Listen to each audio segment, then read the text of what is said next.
Hi everyone, welcome to Neethu's class room. 5ാം class basic സയൻസിലെ 8ാമത്തെ ചാപ്റ്ററായിട്ടുള്ള ഡൈവേഴ്സ് ഓർഗാനിസംസിൻ്റെ സെക്കൻഡ് പാർട്ടാണ് ഇന്നത്തെ വീഡിയോ. ഫസ്റ്റ് പാർട്ട് കാണാത്തവർക്ക് വേണ്ടി ലിങ്ക് ഞാൻ കമൻറ്റ് ബോക്സിലും ഡിസ്ക്രിപ്ഷനിലും കൊടുക്കാം, എല്ലാവരും ഒന്ന് കണ്ടു നോക്കൂ.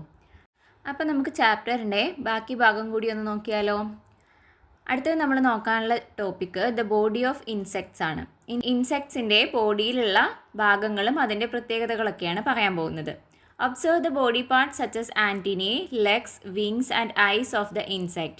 നോക്കൂ, ഇതിലേതാണ് ആൻറ്റിന എന്ന് പറയുന്നത്? ഈ കൊമ്പ് പോലെയുള്ള ഭാഗത്തിനെയാണ് നമ്മൾ ആൻറ്റിന എന്ന് പറയുന്നത്. ബാക്കിയൊക്കെ നിങ്ങൾക്ക് അറിയാമല്ലോ, വിങ്സ് ഉണ്ട്, ലെഗ്സ് ഉണ്ട്, എല്ലാം ഉണ്ട്. അപ്പോൾ ഓരോന്നിൻ്റെയും പ്രത്യേകതകൾ എന്തൊക്കെയാണ്? What are the characteristics of these body parts? ഇത് ഓരോന്നും എന്തിനാണ് ഉപയോഗിക്കുന്നത്? ആൻറ്റിന എന്താണ്? ആൻറ്റിന ഒരു സെൻസറി ഓർഗനാണ്. അതായത് അതിന് കാര്യങ്ങളെ തിരിച്ചറിയാനുള്ള, അതായത് എവിടെയെങ്കിലും ടച്ച് ചെയ്യുമ്പോഴാണെങ്കിലും അതിൻ്റെ ടെമ്പറേച്ചർ ആണെങ്കിലും കാറ്റാണെങ്കിലും എല്ലാം അത് മനസ്സിലാക്കുന്നത് വേണ്ടി സഹായിക്കുന്ന ഒരു സാധനമാണ് ആൻറ്റിന എന്ന് പറയുന്നത്.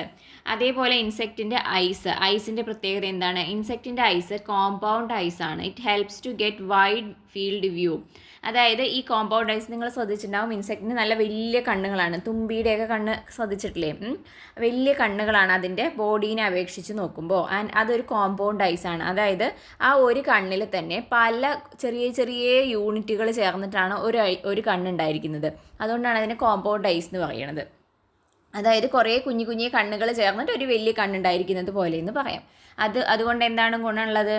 അതായത് അതിൻ്റെ ചുറ്റും നടക്കുന്ന കാര്യങ്ങൾ ചുറ്റുപാട് നിരീക്ഷിക്കാൻ വേണ്ടിയിട്ട് പറ്റും. അതാണ് അതിൻ്റെ ഐസിൻ്റെ പ്രത്യേകത.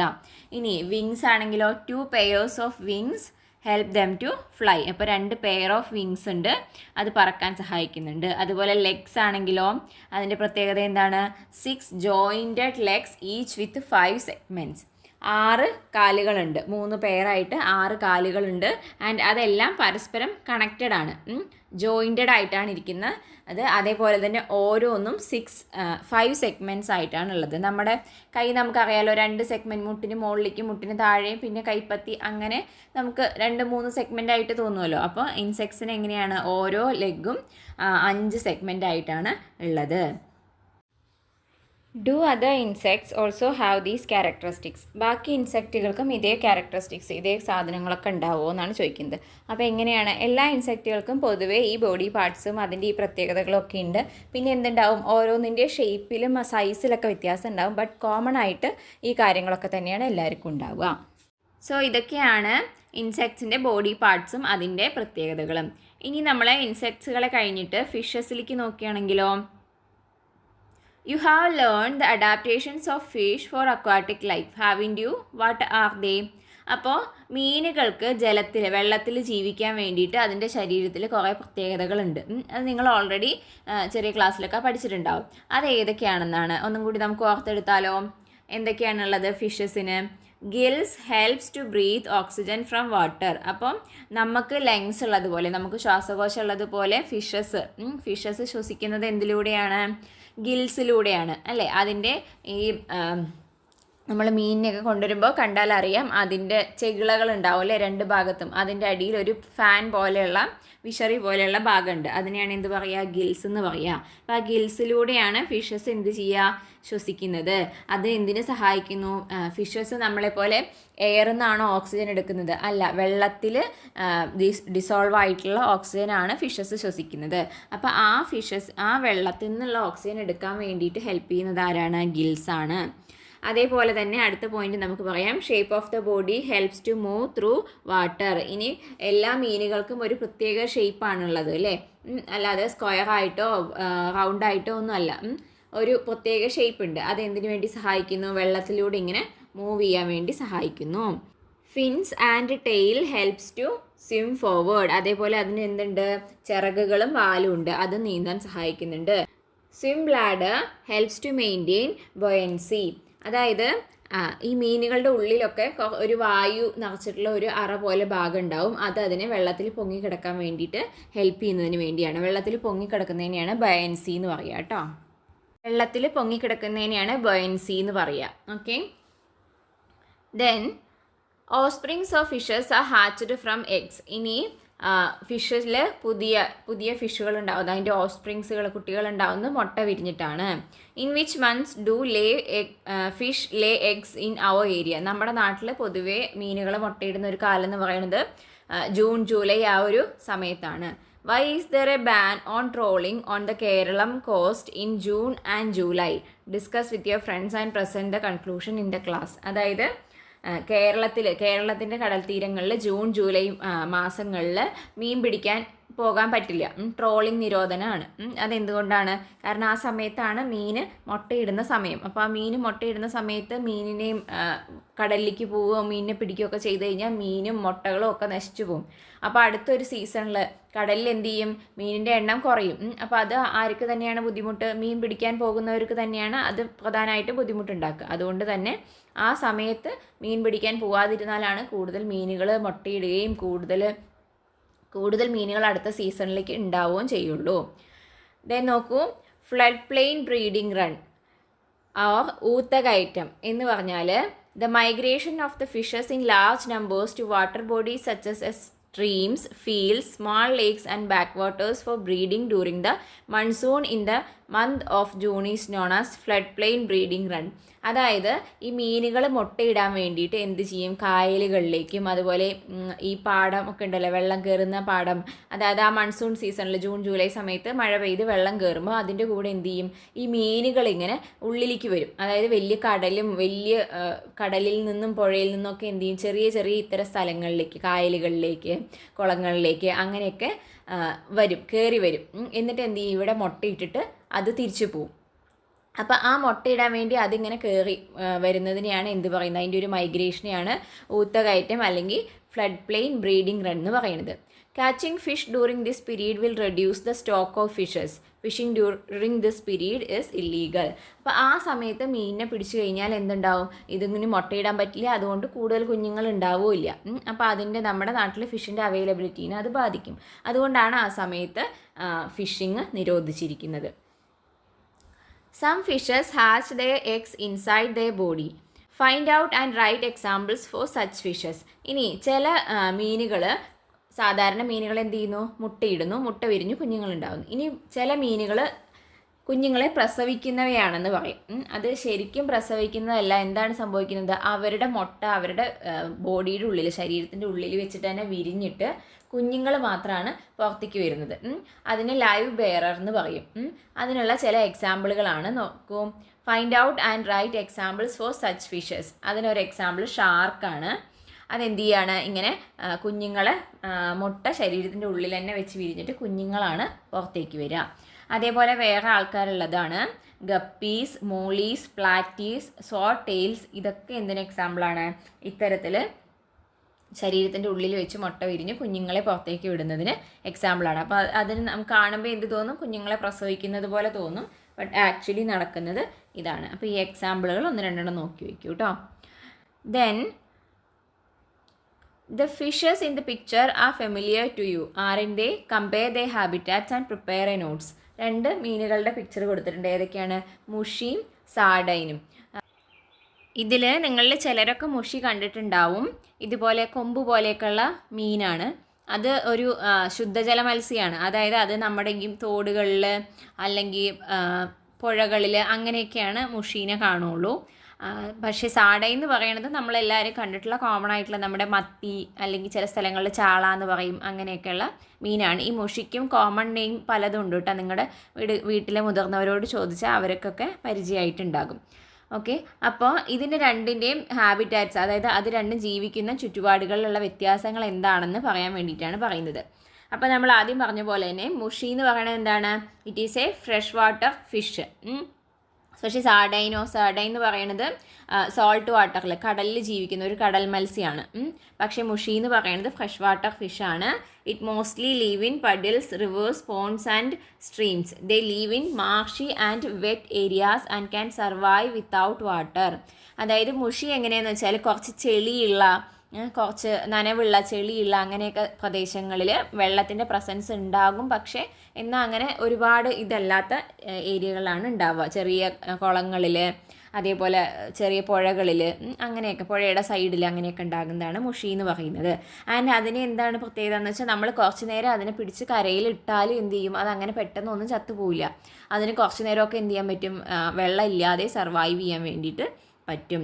പക്ഷേ സാർഡൈൻ എങ്ങനെയാണ് അതെന്ന് പറഞ്ഞാൽ it is a salt water fish.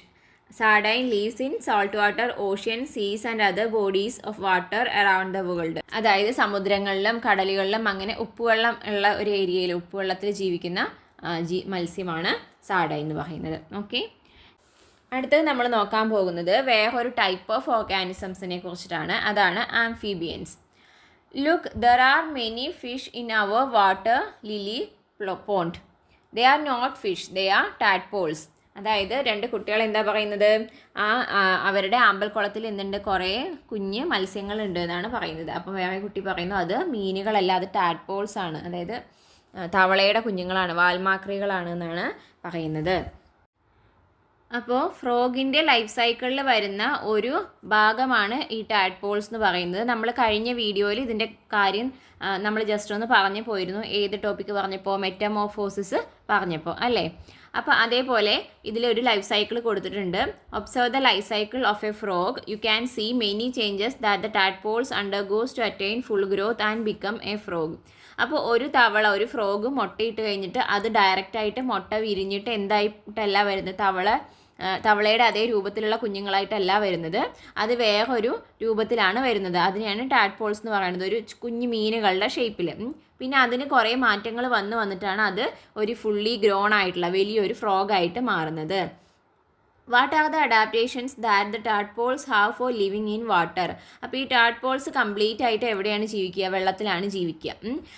തവളേനെ പോലെ കരയിലേക്ക് വരാൻ അതിന് പറ്റില്ല, മീനുകളുടെ ഒരവസ്ഥയാണ്. അപ്പോൾ അതിന് അവിടെ സർവൈവ് ചെയ്യാൻ വേണ്ടിയിട്ട്, അവിടെ ജീവിക്കാൻ വേണ്ടിയിട്ട് എന്തൊക്കെ അഡാപ്റ്റേഷൻസ് ആണ് ഉള്ളത് എന്നാണ് പറയുന്നത്. അപ്പോൾ ടാഡ്പോൾസിനാണെങ്കിൽ ഗിൽസ്, ടെയിൽസ് എല്ലാം ഉണ്ട്. അതായത് ഫിഷസിൻ്റെ കാര്യം പറഞ്ഞതുപോലെ ടാഡ്പോൾസിന് എന്തൊക്കെയുണ്ട്, ഗിൽസ് ഉണ്ട്, ടെയിൽസ് ഉണ്ട്, and the ability to adjust their buoyancy. അതേപോലെ അതിന് എന്ത് ചെയ്യാൻ ബോയൻസിയും ഉണ്ട്, അതായത് പൊങ്ങിക്കിടക്കാനുള്ള കഴിവുമുണ്ട്. Then gills help them to breathe, tails help them to swim. അതിൻ്റെ ഗിൽസ് വാട്ടറിൽ നിന്നുള്ള വാട്ടറിൽ നിന്നുള്ള ഓക്സിജൻ എടുക്കാൻ വേണ്ടിയിട്ട് അതിൻ്റെ ഗിൽസ് ഹെൽപ്പ് ചെയ്യും. അതേപോലെ ടെയിൽ അതിനെ സ്വിം ചെയ്യാനും ഹെൽപ്പ് ചെയ്യുന്നുണ്ട്. ഹൗ ഡു ദേ ബ്രീത്ത് എന്ന് വെച്ചാൽ എന്തിലൂടെയാണ്, ത്രൂ ഗിൽസ് ആണ്. Then listen to what the frog says. അപ്പോൾ ഫ്രോഗിന് എന്തൊക്കെയോ പറയാനുള്ളത് നോക്കൂ. The first phase of our life cycle is completely in water. അതായത് ഫസ്റ്റ് ഫേസ് എന്ന് പറയുന്നത് ഈ ടാഡ്പോൾസ് ആണ്. ടാഡ്പോൾസ് എവിടെയാണ് ജീവിക്കുന്നത്, കംപ്ലീറ്റ് ആയിട്ടും വെള്ളത്തിലാണ്. When we are fully grown we live in both land and water. അതാണ് ഇമ്പോർട്ടൻറ്റ് പോയിന്റ്. ഇനി ഞങ്ങൾ വലുതായി കഴിഞ്ഞാൽ, അതായത് ഒരു ഫുള്ളി ഗ്രോൺ തവളയായി കഴിഞ്ഞാൽ തവളയ്ക്ക് എന്ത് ചെയ്യാൻ പറ്റും, വെള്ളത്തിലും ജീവിക്കാം, കരയിലും ജീവിക്കാം. We are called amphibians. അപ്പോൾ ഇത്തരത്തിൽ വെള്ളത്തിലും കരയിലും ജീവിക്കാൻ കഴിയുന്ന ജീവികളെ പറയുന്ന പേരാണ് ആംഫീബിയൻസ്, ഉഭയജീവികൾ എന്ന് മലയാളത്തിൽ പറയും. വി ഹാവ് സ്പൈൻസ് എന്ന് വെച്ചാൽ ഞങ്ങൾക്ക് നട്ടലുണ്ട്. അപ്പോൾ നട്ടലുള്ള ഗ്രൂപ്പ് ഓഫ് ജീവികളിൽ വരുന്ന, ഗ്രൂപ്പ് ഓഫ് ഓർഗാനിസംസിൽ വരുന്ന ആൾക്കാരാണ് ഈ ആംഫീബിയൻസ് എന്ന് പറയുന്നത്. അപ്പോൾ ആംഫീബിയൻസിൻ്റെ ഒരു മെയിൻ എക്സാമ്പിളാണ് ആരെന്ന് പറയുന്നത്, ഫ്രോഗ് എന്ന് പറയുന്നത്. അപ്പോൾ വെള്ളത്തിലാവുമ്പോൾ ഇവർ ഗിൽസ് വെച്ചിട്ട് എന്ത് ചെയ്യും, വെള്ളത്തിൽ നിന്നുള്ള ഓക്സിജൻ എടുക്കും. കരയിലാണെങ്കിൽ തവളയ്ക്ക് എന്ത് ചെയ്യാൻ പറ്റും, സ്കിന്നിലൂടെ ശ്വസിക്കാൻ പറ്റും, സ്കിന്നിലൂടെ അവർക്ക് ഓക്സിജൻ എടുക്കാൻ പറ്റും. അങ്ങനെയാണ് തവള കരയിൽ ജീവിക്കുന്നത്. പക്ഷേ ടാഡ്പോൾസിന് എന്ത് മാത്രമേ ഉള്ളൂ, ഗിൽസിലൂടെ മാത്രമേ ഉള്ളൂ, അതിൻ്റെ അത് വെള്ളത്തിൽ മാത്രം ജീവിക്കുന്നു. Attempt to define amphibians. അപ്പോൾ നമുക്ക് ഈ ഒരു വിവരങ്ങൾ വെച്ചിട്ട് ആംഫീബിയൻസിനെ ഒന്ന് ഡിഫൈൻ ചെയ്താലോ. Organisms that can live in both on land and in water are called amphibians. എക്സാമ്പിളായിട്ട് നമുക്ക് പറയാം ഫ്രോഗ്സ്, സലമാൻഡേഴ്സ്, സീസിലിയൻസ്. ഇനി സീസിലിയൻസ് ഏതാണെന്ന് നോക്കൂ, താഴെ കൊടുത്തിട്ടുണ്ട്. ഇത്തരത്തിൽ പാമ്പ് പോലെയുള്ള ജീവികളെ നിങ്ങൾ കണ്ടിട്ടുണ്ടോ? നമ്മൾ കുറച്ച് മണ്ണിൽ എന്തെങ്കിലും കുഴിക്കുക അല്ലെങ്കിൽ കിളയ്ക്കുന്ന സമയത്തോ അങ്ങനെയൊക്കെ നമുക്ക് ഈ ജീവികളെ കാണാൻ പറ്റും. പാമ്പ് പോലെ ഉണ്ടാവും, പക്ഷെ ശരിക്കും അവരെന്താണ്, പാമ്പല്ല. Caecilians are another type of amphibians found in Kerala. They are also known as blind snakes or kurudi. അതായത് കുരുടിപ്പാമ്പ് എന്നൊക്കെ അറിയപ്പെടും. കോമൺ ഇതിൽ കേട്ടോ, ബ്ലൈൻഡ് സ്നേക്സ്. അതായത് അതിന് കണ്ണ് കാണാൻ പറ്റില്ല, അതുകൊണ്ടാണ് അങ്ങനെ പറയുന്നത്. Their eyes are covered with a transparent skin. They are often mistaken for snakes. അപ്പോൾ ഇതിൻ്റെ കണ്ണ് എന്ന് പറയുന്നത് അതിൻ്റെ ഒരു സ്കിന്ന് വെച്ചിട്ട്, ഒരു ട്രാൻസ്പെറൻ്റ് ആയിട്ടുള്ള സ്കിന്ന് വെച്ചിട്ട് ഇങ്ങനെ കവർ ചെയ്ത പോലെയാണ് ഇരിക്കുന്നത്. അപ്പോൾ നമുക്ക് നോക്കുമ്പോൾ അതിന് കാണില്ല, കണ്ണ് കാണാത്ത പോലെ തോന്നും. അപ്പോൾ അതുകൊണ്ട് അതിനെ കുരുടി അല്ലെങ്കിൽ ബ്ലൈൻഡ് സ്നേക്സ് എന്ന് പറയും. പാമ്പാണെന്ന് വിചാരിക്കും, പക്ഷെ എന്താണത്? പാമ്പല്ല, അതൊരു ആംഫീബിയനാണ്. നമ്മളിനി അടുത്തത് നോക്കാൻ പോകുന്ന ഗ്രൂപ്പ് ഓഫ് അനിമൽസ് എന്ന് പറയുന്നത് റെപ്റ്റൈൽസ് ആണ്. റെപ്റ്റൈൽസ് മലയാളത്തിൽ ഉരകങ്ങൾ എന്നും പറയും. അപ്പോൾ റെപ്റ്റൈൽസിന് കുറച്ച് എക്സാമ്പിൾസ് കൊടുത്തിട്ടുണ്ട്. ഇന്ന് നമുക്ക് കണ്ട് പരിചയമുള്ള നമ്മുടെ ചുറ്റുമുള്ള തരത്തിലുള്ള ജീവികളൊക്കെ തന്നെയാണ് അല്ലേ. ഫസ്റ്റത്തെ എന്താണ്? സ്നേക്കാണ്. ദെൻ മോളിൽ ലിസാർഡ് ഉണ്ട്, പല്ലിയുണ്ട്. ദെൻ അത് കഴിഞ്ഞിട്ടുള്ളതിന് അരണ എന്നൊക്കെ നമ്മൾ പറയും. അതും എന്ത് തന്നെയാണ്? ഒരു ടൈപ്പ് ഓഫ് ലിസാർഡ് തന്നെയാണ് കേട്ടോ. ദെൻ ടോട്ടോയ്സ് ഉണ്ട്, ക്രൊക്കഡൈൽ ഉണ്ട്. ദെൻ ഓന്തിന് എന്ത് പറയും? കെമിലിയോൺ എന്ന് പറയും. അതേപോലെ നമുക്ക് അധികം പരിചയമില്ല, നമ്മൾ കണ്ട് പരിചയമില്ലാത്ത ജീവി എന്ന് പറയുന്നത് ആ പുല്ലിൽ നിൽക്കുന്നത് പോലെ കാണിക്കുന്നത്, അതിൻ്റെ പേര് സാൻഗോണാസ് എന്നാണ് കേട്ടോ. സാൻഗോണ അത് ഓസ്ട്രേലിയയിലൊക്കെ കണ്ടുവരുന്നതാണ് കോമൺ ആയിട്ട്. ഇതും ഒരു എന്ത് തന്നെയാണ്? പല്ലീനെ പോലെ ലിസാർഡിൻ്റെ ഗ്രൂപ്പിൽ വരുന്നത് തന്നെയാണ്. കുറച്ച് വലിപ്പം അധികം ഉണ്ടാവുന്നു മാത്രം. അപ്പോൾ ഇതൊക്കെ റെപ്റ്റൈൽസ് ആണ്. ഇനി റെപ്റ്റൈൽസിൻ്റെ ഒരു കോമൺ ക്യാരക്ടർ മുകളിൽ പറഞ്ഞിരിക്കുന്നു, നോക്കൂ. We all Leh eggs and hatch hour of springs. അപ്പോൾ ഈ ജീവികളെല്ലാം എങ്ങനെയാണ്? മുട്ടയിട്ടിട്ട് അതിൽ നിന്ന് കുഞ്ഞുങ്ങൾ ഉണ്ടാകുന്ന തരത്തിലാണ് എല്ലാ റെപ്റ്റൈൽസും ഉള്ളത്. Look at the pictures of some of the creatures found in our area, try to identify them. മനസ്സിലായല്ലോ എല്ലാ ജീവികളും ഏതൊക്കെയാണെന്നുള്ളത്. What are the common characteristics of these creatures? ഇനി അപ്പോൾ റെപ്റ്റൈൽസിൻ്റെ പൊതുവായിട്ടുള്ള ക്യാരക്ടേഴ്സ് എന്തൊക്കെയാണെന്നാണ് നോക്കുന്നത്. ഒന്ന് പറഞ്ഞിട്ടുണ്ട്, produce offspring from eggs. അപ്പോൾ മുട്ടയിട്ട് കുഞ്ഞുങ്ങൾ അതിൽ നിന്ന് വിരിഞ്ഞുണ്ടാകുന്നു. ദെൻ നമുക്ക് പറയാം have dry scaly skin which protect reptiles and prevent water loss. അപ്പം പൊതുവേ റെപ്റ്റൈൽസിന് എന്തുണ്ട്? ഒരു ഡ്രൈ ആയിട്ടുള്ള അല്ലെങ്കിൽ സ്കെയിലി ആയിട്ടുള്ള, അതായത് പാമ്പിൻ്റെയൊക്കെ പടം പൊഴിക്കുന്നത് അങ്ങനെ കണ്ടിട്ടില്ലേ? പാമ്പിൻ്റെ ആ സ്കിന്നിനെ അതിന് മാറ്റാൻ പറ്റും. അപ്പോൾ അത്തരത്തിലുള്ള സ്കിന്നുണ്ട്, അതിനെ പ്രൊട്ടക്റ്റ് ചെയ്യുന്നു, വാട്ടർ ലോസ് ഒന്നും ഉണ്ടാവാതെ. ഇനി നമ്മൾ ക്രൊക്കോഡൈലിൻ്റെ ആണെങ്കിലും ടോട്ടോയ്സിനൊക്കെ എങ്ങനെയാണ്? ഹാർഡായിട്ടുള്ള സ്കിന്നുണ്ട് അല്ലേ. അതേപോലെ ഇവരെല്ലാം തന്നെ ദേ ആർ കോൾഡ് ബ്ലഡഡ്, ദേ കാണ്ട് റെഗുലേറ്റ് ബോഡി ടെമ്പറേച്ചർ. അപ്പം നമ്മൾ 2 ടൈപ്പ് അനിമൽസ് ഉണ്ട്, വാം ബ്ലഡഡും ഉണ്ട്, കോൾഡ് ബ്ലഡഡും ഉണ്ട്. നമ്മളൊക്കെ വാം ബ്ലഡഡ് ആണ്, അതായത് നമ്മുടെ ശരീരത്തിൽ ഒരു ഊഷ്മാവ്, ഒരു ടെമ്പറേച്ചർ മെയിൻറ്റെയിൻ ചെയ്യാൻ, ഒരു മിനിമം ടെമ്പറേച്ചർ മെയിൻറ്റെയിൻ ചെയ്യാൻ നമ്മുടെ ബോഡിക്ക് തന്നെ മെക്കാനിസം ഉണ്ട്. പക്ഷേ കോൾഡ് ബ്ലഡഡ്സിന് അങ്ങനെ എന്തില്ല, അവരുടെ ബോഡി ടെമ്പറേച്ചർ മെയിൻറ്റെയിൻ ചെയ്യാനുള്ള മെക്കാനിസം അവരുടെ ബോഡിയിലില്ല. പകരം എന്ത് ചെയ്യും? നേച്ചർ എങ്ങനെയാണോ, അന്തരീക്ഷത്തിൽ ചൂട് കൂടുതലാണെങ്കിൽ അവരുടെ ബ്ലഡിനും ചൂട് കൂടുതലായിരിക്കും, അന്തരീക്ഷത്തിൽ തണുപ്പാണെങ്കിൽ അവർക്കും തണുപ്പായിരിക്കും. അങ്ങനെയുള്ള ഓർഗാനിസംസ് ആണ് കോൾഡ് ബ്ലഡഡ്. ദെൻ അത് കഴിഞ്ഞിട്ട് നമുക്ക് പറയാം reptiles have a strong backbone. എന്തുണ്ട്? സ്ട്രോങ് ആയിട്ടുള്ള നട്ടയിലുള്ള ഗ്രൂപ്പിൽ വരുന്നത് തന്നെയാണ് റെപ്റ്റൈൽസ് എന്ന് പറയുന്നത്. അപ്പോൾ ഇവയൊക്കെയാണ് റെപ്റ്റൈൽസ്. ഇനി അതിൽ നമുക്ക് കൂടുതലായിട്ട് നോക്കാനുള്ളത് സ്നേക്സിനെ കുറിച്ചിട്ടാണ് കേട്ടോ. അപ്പോൾ snakes belong to the reptile family. Do you know the names of snakes found in your area? അപ്പോൾ പാമ്പുകൾ നമുക്ക് എല്ലാവർക്കും പരിചിതമായിട്ടുള്ള ജീവികളാണ് അല്ലേ. അപ്പോൾ നമ്മുടെ നാട്ടിൽ കണ്ടുവരുന്ന കോമൺ ആയിട്ടുള്ള പാമ്പുകളുടെ പേര് എഴുതാൻ പറഞ്ഞിട്ടുണ്ട്. അപ്പോൾ പാമ്പുകൾ റെപ്റ്റൈൽസ് ആണ് കേട്ടോ. അപ്പോൾ ഇതിൽ നിങ്ങൾ ശ്രദ്ധിക്കേണ്ടത്, ഇപ്പോൾ ഒരു അനിമലിൻ്റെ പേര് പറഞ്ഞു കഴിഞ്ഞാൽ അത് റെപ്റ്റൈലാണോ വരുന്നത്, ആംഫിബിയൻ ആണോ വരുന്നതെന്ന് മനസ്സിലാവണം. അത് നിങ്ങൾക്ക് ടെക്സ്റ്റിൽ തന്നിട്ടുള്ള എക്സാമ്പിളുകൾ തന്നെ പഠിച്ചാൽ മതി, അതിൽ നിന്നായിരിക്കും അധികം ചോദിക്കേണ്ടാവും. പിന്നെ അതിൻ്റെ ഇടയിൽ ഇപ്പോൾ നമ്മൾ കുറച്ചൊക്കെ പറഞ്ഞു പോയല്ലോ, അപ്പോൾ അതെല്ലാം ഒന്ന് മനസ്സിൽ വെച്ചിട്ട് വേണം പഠിക്കാൻ. ഒരു ഓർഗാനിസംസിനെ കാണുമ്പം മനസ്സിലാവണം. ഓക്കെ, ദെൻ നമുക്ക് പാമ്പുകളിലേക്ക് വരാം. അപ്പോൾ പാമ്പ് ഒരു റെപ്റ്റൈലാണ്. ഇനി കോമൺ ആയിട്ട് നമ്മുടെ നാട്ടിലുള്ളതിന് നമുക്ക് ഏതൊക്കെ പറയാം? വൈപ്പർ ഉണ്ട്. വൈപ്പർ എന്ന് പറഞ്ഞാൽ അണലിയാണ്. അതുപോലെ നമുക്ക് കിങ് കോബ്ര പറയാം, രാജവെമ്പാല. ദെൻ ക്രേറ്റ് ഉണ്ട്, വെള്ളിക്കെട്ടൻ എന്നൊക്കെ പറയുന്നത്. പൈത്തൺ, പെരുമ്പാമ്പ് അല്ലെങ്കിൽ മലമ്പാമ്പ് എന്നൊക്കെ അറിയപ്പെടുന്നത്. അതേപോലെ കോബ്ര പറയാം, മൂർഖൻ. അതൊക്കെ നമ്മുടെ നാട്ടിൽ സാധാരണയായിട്ട് കാണുന്ന പാമ്പുകളുടെ പേരുകളാണ്.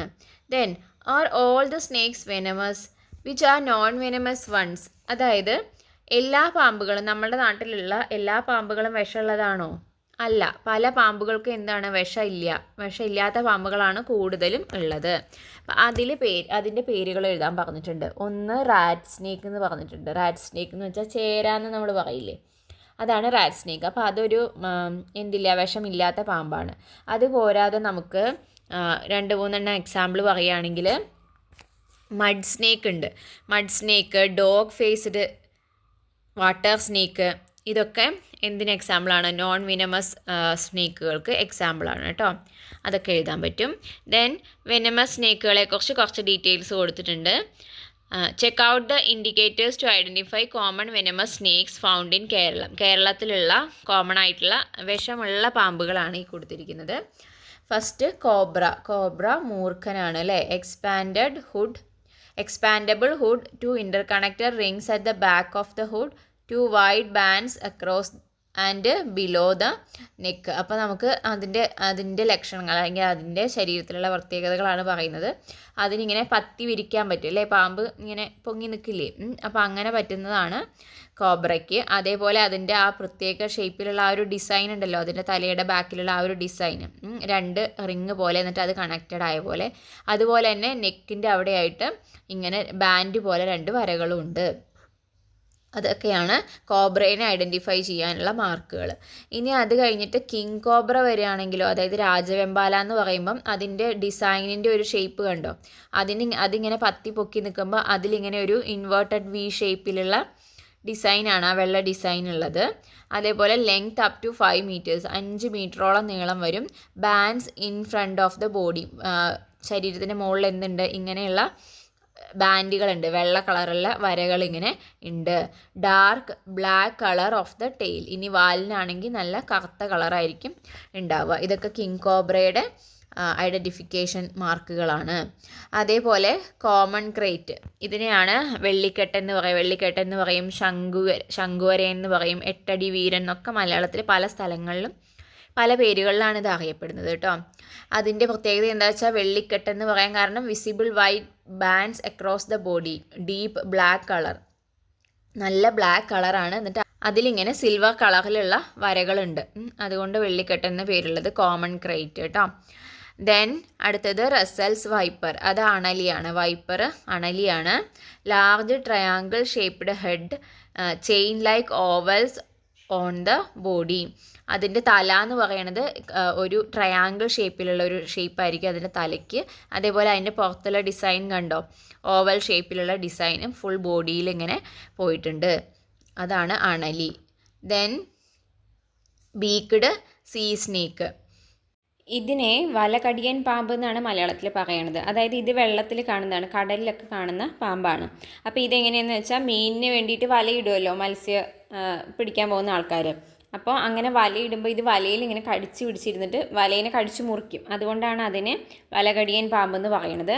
അപ്പോൾ അതിൻ്റെ പ്രത്യേകത എന്ന് വെച്ചാൽ the tail is broad and shaped like an oar, അതായത് ഇങ്ങനെ തുഴയുണ്ടാവില്ലേ, തോണിയുടെയൊക്കെ തുഴയുടെ ഷേപ്പിലായിരിക്കും അതിൻ്റെ വാലുണ്ടാവുക. അതുപോലെ ഡാർക്ക് റിങ്സ് ഓൺ ദ ബോഡിയിലൊക്കെ ഡാർക്ക് റിങ്ങുകൾ കാണാൻ വേണ്ടിയിട്ട് പറ്റും. അതാണ് beaked sea snake. Then most of the snakes are non-venomous. Only 5 species of snakes found in Kerala are venomous. അപ്പം നമ്മളിപ്പോൾ പറഞ്ഞത് ആ മെയിൻ ആയിട്ടുള്ള ആൾക്കാരൊക്കെയാണ് വെനമസ് ആയിട്ട് നമ്മുടെ കേരളത്തിൽ, പോയിസണസ് ആയിട്ട് വിഷമുള്ള പാമ്പുകൾ അതൊക്കെയാണ് ഉള്ളത്. അതല്ലാതെ ബാക്കിയുള്ള പാമ്പുകൾക്കൊന്നും എന്താണ്, വിഷമില്ലാത്തതാണ്. ഇനി നോക്കൂ, in case of snake bite, അതായത് ഇനി അഥവാ പാമ്പ് കടിക്കുകയാണെങ്കിൽ നമ്മൾ എന്തൊക്കെ കാര്യങ്ങൾ ചെയ്യണം അല്ലെങ്കിൽ എന്തൊക്കെ ഒഴിവാക്കണം എന്നുള്ളതാണ് താഴെ പറഞ്ഞിരിക്കുന്നത്. Do not enjoy the bite site or try to suck out the venom. അതായത് പണ്ടൊക്കെ അല്ലെങ്കിൽ സാധാരണ ചെയ്യുന്ന ഒരു കാര്യമുണ്ട്, പാമ്പ് കടിച്ച ഭാഗത്ത് വേറെ കുറച്ചും കൂടി വലിയൊരു മുറിവ് ഉണ്ടാക്കിയിട്ട് അതിൽ നിന്ന് ബ്ലഡ് ഇങ്ങനെ വലിച്ചെടുക്കുക. അപ്പോൾ ആ വിഷം അതിൻ്റെ കൂടെ പോരും എന്നൊക്കെ പറഞ്ഞിട്ട് അങ്ങനെ ചെയ്യും. പക്ഷേ എന്ത് ചെയ്യരുത്, അങ്ങനെ ചെയ്യരുത്. അങ്ങനെ മുറിവ് ഉണ്ടാക്കിയിട്ട് അതിന് ഓവറായിട്ട് ബ്ലഡ് പോയി കഴിഞ്ഞാൽ ആ മനുഷ്യൻ, ആ വ്യക്തി മരിക്കാൻ പോലും സാധ്യതയുണ്ട്. അപ്പോൾ ഒരിക്കലും അങ്ങനെ ചെയ്യരുത്. Don't panic the bitten person, console and help them stay calm. അപ്പോൾ എന്ത് ചെയ്യണം, അവർക്ക് ടെൻഷൻ ഉണ്ടാക്കരുത്. പാമ്പ് കടിയേറ്റ ആൾക്കാർക്ക് ടെൻഷൻ ഉണ്ടാവാതെ അവരെ എന്ത് ചെയ്യണം, കാമായിട്ട് വെക്കാൻ വേണ്ടിയിട്ട് ശ്രദ്ധിക്കണം. The bitten person should be taken to the hospital immediately. അപ്പോൾ നമ്മൾ ചെയ്യേണ്ട ഒരു കാര്യം എന്ന് വെച്ചാൽ എത്രയും പെട്ടെന്ന് ഹോസ്പിറ്റലിൽ എത്തിക്കുക. അവിടെ ചെല്ലുമ്പം അവരതിനനുസരിച്ചിട്ടുള്ള മരുന്നുകൾ കൊടുത്തോളും. അതാണ് നമ്മൾ ചെയ്യേണ്ടത്. നമ്മൾ സ്വന്തമായിട്ട് ചെയ്യാൻ വേണ്ടിയിട്ട് നിൽക്കരുത്. ഓക്കെ, അപ്പോൾ അത്രയാണ് സ്നേക്സിനെ കുറിച്ചിട്ട് പറയുന്നത്. ദെൻ അടുത്തത് നമ്മൾ നോക്കുകയാണെങ്കിൽ ഫെതേർഡ് ഫ്രണ്ട്സ്. അപ്പോൾ നമ്മൾ ബേർഡ്സിലേക്ക് വരികയാണ്. Having you learn about the characteristics of birds. How many birds can you identify? Try to list them. Observe any 5 birds in your neighbourhood and write about them in your science diary. What are the things to observe. അപ്പം നമുക്ക് ഒരുപാട് തരത്തിലുള്ള ബേഡ്സുകളെ കുറിച്ച് അറിയാം, അല്ലെങ്കിൽ നമ്മുടെ ചുറ്റുമുള്ള ബേഡ്സുകളെ കുറിച്ച് അവരെ നിരീക്ഷിച്ചിട്ട് അവരുടെ ക്യാരക്ടേഴ്സ് എഴുതാൻ പറഞ്ഞിട്ടുണ്ട്. അതായത് ക്യാരക്ടറിസ്റ്റിക്സ് ഓഫ് ഫെദർ എങ്ങനെയാണ്, കൂട്, നെസ്റ്റ്, ദെൻ ഫീറ്റ്, കാലിൻ്റെ പ്രത്യേകത, ക്യാരക്ടറിസ്റ്റിക്സ് ഓഫ് ബീക്ക്, കൊക്കിൻ്റെ, അവർ കഴിക്കുന്ന ഫുഡ് എന്താണ്, സൈസ്, കളറ്, നമുക്ക് വേറെ എന്തെങ്കിലും എഴുതാം, കണ്ണിൻ്റെ ഷേപ്പ്, ക്യാരക്ടറിസ്റ്റിക്സ് ഓഫ് ഐസ് ഒക്കെ എഴുതാൻ വേണ്ടിയിട്ട് പറ്റും. അപ്പോൾ നിങ്ങൾ സാധാരണയായിട്ട് കാണുന്ന ബേഡ്സിൻ്റെ ഇങ്ങനെയുള്ള പ്രത്യേകതകളൊക്കെ കണ്ടുപിടിച്ച് എഴുതാൻ വേണ്ടിയിട്ട് പറഞ്ഞിട്ടുണ്ട്. ദെൻ അടുത്തൊരു സെക്ഷനിലേക്ക് നമ്മൾ പോവുകയാണെങ്കിൽ mammals. We have some common characteristics. Can you say what they are? അപ്പോൾ മാമൽസ് എന്ന് പറഞ്ഞാൽ ഈ ജീവികളൊക്കെ, അതായത് നമ്മൾ ഈ പിക്ചറിൽ കാണുന്ന ഈ ഗ്രൂപ്പിലുള്ള അനിമൽസ് ഒക്കെ വരുന്ന ഒരു ഗ്രൂപ്പാണ് മാമൽസ് എന്ന് പറഞ്ഞാൽ. ഈ മാമൽസിനും എന്തുണ്ട്, നമ്മൾ റെപ്റ്റൈൽസിലോ അല്ലെങ്കിൽ ആംഫിബിയൻസിലോ ഒക്കെ പറഞ്ഞതുപോലെ ഇവർക്കും കോമൺ ആയിട്ടുള്ള ചില ക്യാരക്ടേഴ്സ് ഉണ്ട്. അതുകൊണ്ടാണ് ഇതിനെ മാമൽസ് എന്ന് പറയുന്നത്. അതിൽ ഫസ്റ്റ് പറയുന്ന പോയിന്റ് നോക്കൂ, ഹാവ്, പിന്നെയെന്ന് വെച്ചാൽ നമ്മുടെ ചെവിയുടെ ഈ പുറത്തേക്ക് നിൽക്കുന്ന ആ ഭാഗം ഉണ്ടല്ലോ, ചെവിക്കുട എന്ന് പറയും. ആ ചെവിയുടെ പുറത്ത് നമ്മൾ കാണുന്ന ആ ഭാഗത്തിനെയാണ് പിന്നെ എന്ന് പറയുക. അപ്പം നമ്മുടെ ഇപ്പോൾ കൗവിനാണെങ്കിലും ബഫലോയ്ക്കാണെങ്കിലും ഡോഗിനാണെങ്കിലും ഒക്കെ അത് നല്ല ക്ലിയർ ആയിട്ട് നമുക്ക് കാണാം അല്ലേ. ഇപ്പോൾ മനുഷ്യനാണെങ്കിലും ഒക്കെ കാണാൻ പറ്റും. പക്ഷേ നമ്മൾ നേരത്തെ പഠിച്ച ആംഫിബിയൻസിനാണെങ്കിലും റെപ്റ്റൈൽസിനാണെങ്കിലും അവർക്ക് എല്ലാം ഇയർ ഉണ്ടെങ്കിൽ കൂടി എന്ത് ചെയ്യാൻ പറ്റില്ല, ഇങ്ങനെ പുറത്തേക്ക് നിൽക്കുന്ന ഒരു ഭാഗം നമുക്ക് കാണാൻ പറ്റില്ല. അപ്പം പിന്നെ ഉള്ളത് നമ്മുടെ മാമൽസിൻ്റെ ഒരു ക്യാരക്ടറിസ്റ്റിക് ഫീച്ചറാണ്. പിന്നെ നമുക്ക് വേറെയും പറയാനുണ്ട്, ഹാവ്, ഹെയർ ഓർ ഫർ. മാമൽസിന് പൊതുവെ എന്തുണ്ടാവും, ബോഡിയിൽ ഹെയർ, മുടി അതുണ്ടാവും, ഹെയർ ഉണ്ടാവും, അല്ലെങ്കിൽ രോമം എന്നൊക്കെ നമ്മൾ പറയില്ലേ, അതുണ്ടാവും. അതേപോലെ മാമറി ഗ്ലാൻഡ്സ് ഉണ്ട്, അല്ലെങ്കിൽ അവർക്ക് എന്ത് ചെയ്യാൻ പറ്റും, മിൽക്ക് പ്രൊഡ്യൂസ് ചെയ്യാനുള്ള ഗ്ലാൻഡ് അവരുടെ ശരീരത്തിലുണ്ട്. അതായത് അവരെന്ത് ചെയ്യാണ്, പ്രസവിച്ചിട്ട് കുഞ്ഞുങ്ങളെ പാലൂട്ടി വളർത്തുന്ന ജീവികളാണ്. അപ്പോൾ മിൽക്ക് പ്രൊഡ്യൂസ് ചെയ്യാനുള്ള മാമറി ഗ്ലാൻഡ്സ് മാമൽസിനുണ്ട്. അതേപോലെ കോംപ്ലെക്സ് ബ്രെയിൻ ഉണ്ട്. മാമൽസിൻ്റെ ബ്രെയിൻ എന്ന് പറഞ്ഞാൽ ബാക്കിയുള്ള ക്രീച്ചേഴ്സിനെ വെച്ച് നോക്കുമ്പോൾ കുറച്ചും കൂടി കോംപ്ലെക്സ് ആയിട്ടുള്ള, കുറച്ച് ബുദ്ധി കൂടുതലുള്ള ആൾക്കാരാണ്. അതേപോലെ 4 ചേമ്പേർഡ് ഹേർട്ട് ഉണ്ട്. ബാക്കിയുള്ളവരുടെ ഒക്കെ ഹൃദയം എന്ന് പറഞ്ഞാൽ വളരെ സിമ്പിളായിട്ടുള്ള സ്ട്രക്ചർ ആണെങ്കിൽ മാമൽസിലേക്ക് വരുമ്പോൾ 4 ചേമ്പറുള്ള കൃത്യമായിട്ടുള്ള ഹാർട്ട് അവർക്കുണ്ട്. അപ്പോൾ അത് വെച്ചിട്ട് നമുക്ക് മാമൽസിനെ എങ്ങനെ ഡിഫൈൻ ചെയ്യാമെന്ന് താഴെ കൊടുത്തിട്ടുണ്ട്. Mammals are creatures that give birth and feed milk to their offspring. അപ്പോൾ മാമൽസ് കുഞ്ഞുങ്ങളെ പ്രസവിച്ച് അതിനെ പാലൂട്ടി വളർത്തുന്ന ജീവികളാണ് മാമൽസ്. നമ്മൾ ഇതുവരെ പറഞ്ഞതൊക്കെ എന്തായിരുന്നു, മുട്ടയിടുന്നു, മുട്ട വിരിഞ്ഞു, കുഞ്ഞുങ്ങൾ പുറത്ത് വരുന്നു. മാമൽസ് അങ്ങനെയല്ല, കുഞ്ഞുങ്ങൾക്ക് നേരിട്ട് ജന്മം നൽകിയിട്ട് അവരെ പാലൂട്ടി വളർത്തുകയാണ് ചെയ്യുക. ഓക്കെ, ഇനി താഴെ കൊടുത്തിരിക്കുന്ന പിക്ചേഴ്സ് നോക്കൂ. They are also mammals. അപ്പോൾ നോക്കിയേ, ഈ പിക്ചറിൽ കൊടുത്തിരിക്കുന്ന ആൾക്കാരെ നമുക്ക് കാണുമ്പം ഇപ്പോൾ വെയിൽസിനെ ആണെങ്കിലും ഡോൾഫിനെ ആകുമ്പോഴും നമ്മൾ നോർമലി അതിൻ്റെ ഒരു സ്ട്രക്ചർ വെച്ചിട്ട് നമ്മൾ അതിനെ എന്തിലാണ് പെടുത്തുക, ഫിഷസിൻ്റെ ഗ്രൂപ്പിലായിരിക്കും നമ്മൾ പെടുത്തുക അല്ലേ. But they are not fishes, they are mammals. അവരെന്താണ്, ഫിഷസിൽ വരുന്ന ആൾക്കാരല്ല, മാമൽസിൽ വരുന്ന ആൾക്കാരാണ്. വെയിലും ഡോൾഫിനും എന്തുകൊണ്ട് മാമൽസിൽ വരുന്നു, അതായത് they give birth to young ones. അവർക്ക് അവരെന്താ ചെയ്യുന്നത്, മുട്ടയിടല്ല ചെയ്യുന്നത്, കുഞ്ഞുങ്ങളെ പ്രസവിക്കുകയാണ് ചെയ്യുന്നത്. അതേപോലെ അവർക്ക് എന്ത് ചെയ്യാൻ പറ്റും, മിൽക്ക് പ്രൊഡ്യൂസ് ചെയ്യാൻ പറ്റും. അതേപോലെ മാമൽസിൻ്റെ പോലത്തെ ലങ്സ് ഉണ്ട്, ഒക്കെ ഉണ്ട്. അപ്പോൾ അതുകൊണ്ട് അവരൊക്കെ മാമൽസിൻ്റെ ഗ്രൂപ്പിലാണ്. ദെൻ അടുത്തത് ബാറ്റ് ആണെങ്കിലോ, ബാറ്റ് എന്ന് പറഞ്ഞാലും ബാറ്റിന് നമ്മൾ ഏത് ഗ്രൂപ്പിലാണ് പെടുത്തുക, ഒരു ബേർഡാണെന്ന് നമ്മൾ വിചാരിക്കും പറക്കുന്നത് കൊണ്ട് അല്ലേ. ബട്ട് ബാറ്റ് എന്ന് പറയുന്നത് എന്താണ്, മാമലാണ്. അപ്പോൾ ബാറ്റും ഇതേപോലെ കുഞ്ഞുങ്ങളെ പ്രസവിച്ച് വളർത്തുകയാണ് ചെയ്യുക. അപ്പോൾ പറക്കാൻ പറ്റുന്ന ഓൺലി മാമലാണ് ബാറ്റ് എന്ന് പറയുന്നത്. ദെൻ അതേപോലെ ഒട്ടേർ എന്ന് പറഞ്ഞാൽ നീർനായയാണ്. ഇതും എന്തിൽ തന്നെ വരുന്നതാണ്, മാമൽസിൽ തന്നെ വരുന്നതാണ് ഒട്ടേറും. ഓക്കെ, അപ്പോൾ ഈ അനിമൽസിനെ തന്നിട്ട് അത് ഏത് ഗ്രൂപ്പിൽ പെടുന്നു എന്ന് ചോദിച്ചാൽ അതിനെ വെയിൽസിനെയും ഡോൾഫിനെയും കണ്ടിട്ട് അത് ഏതിൽ കൊണ്ട് എഴുതി വെക്കരുത്, ഫിഷസിൽ കൊണ്ടുപോയിട്ട് എഴുതി വെക്കരുത്, അത് മാമൽസിലാണ് വരുന്നത്. അതേപോലെ ബാറ്റും ഒക്കെ ശ്രദ്ധിക്കുക. ഓക്കെ, ഈ ചാപ്റ്ററിൽ നമുക്കിനി കുറച്ച് ടോപ്പിക്സും കൂടി നോക്കാനുണ്ട്. അതേപോലെ തന്നെ ലെറ്റസസ് ക്വസ്റ്റ്യൻസും ഡിസ്കസ് ചെയ്യണം. അപ്പോൾ അത് അടുത്തൊരു പാർട്ടായിട്ട് ഇടാമെന്ന് തോന്നുന്നു. ഈ വീഡിയോയിൽ ഡിസ്കസ് ചെയ്ത പോയിൻറ്റ്സ് എല്ലാം ക്ലിയർ ആണെന്ന് വിചാരിക്കുന്നു. നിങ്ങൾക്ക് എന്തെങ്കിലും ഡൗട്ട്സ് ഉണ്ടെങ്കിൽ കമൻസിൽ ചോദിക്കാം. അതേപോലെ തന്നെ ക്ലാസ് യൂസ്ഫുൾ ആയിട്ട് തോന്നുകയാണെങ്കിൽ നിങ്ങളുടെ ഫ്രണ്ട്സിനൊക്കെ ഷെയർ ചെയ്ത് കൊടുക്കാനും, അതേപോലെ സബ്സ്ക്രൈബ് ചെയ്യാത്തവരൊക്കെ ഒന്ന് സബ്സ്ക്രൈബ് ചെയ്യാനും വേണ്ടി റിക്വസ്റ്റ് ചെയ്യുന്നു. അപ്പോൾ നമുക്ക് അടുത്ത വീഡിയോ ആയിട്ട് കാണാം. അതുവരെ bye. Thank you for watching.